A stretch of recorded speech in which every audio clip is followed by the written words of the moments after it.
Hello, this is Anirudh Singh Yan for CS75 presenting the Simplex experiment for case user where you have to describe activity diagrams. What an activity diagram is like they're used to document workflows in a system, like from a business level down to an operational level. When you look at an activity diagram, you'll notice elements are like the basic elements are made up of the state diagrams. And when we look at it from a different point of view, activity diagram is a variation of the state diagram. The state represents operations, and the transition represents the activities that happen when the operation is completed. So, like the purpose of an activity diagram is to focus on flows driven by internal processing versus external events.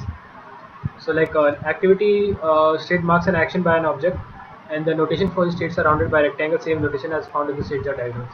They're kind of oval but not rectangle. That is this is activity.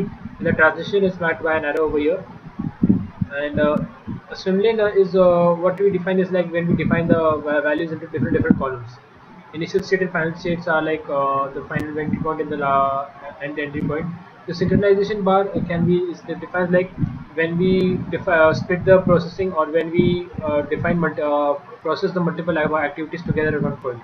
So synchronize at those occasions synchronization bars are used. The model as solid rectangles are basically a straight bold line.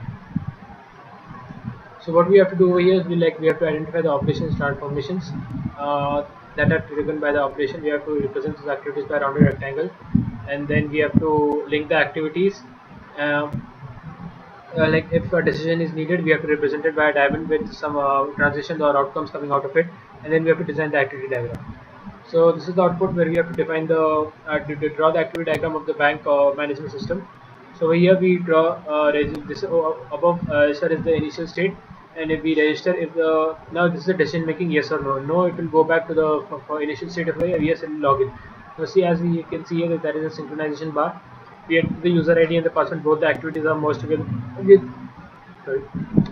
The details are verified and the money is transferred. Hence, the transaction is completed and the final state has been obtained. So hence the activity diagram is used to calculate the high level systematics of the model. Hence this video has been finished. Thank you for watching this video.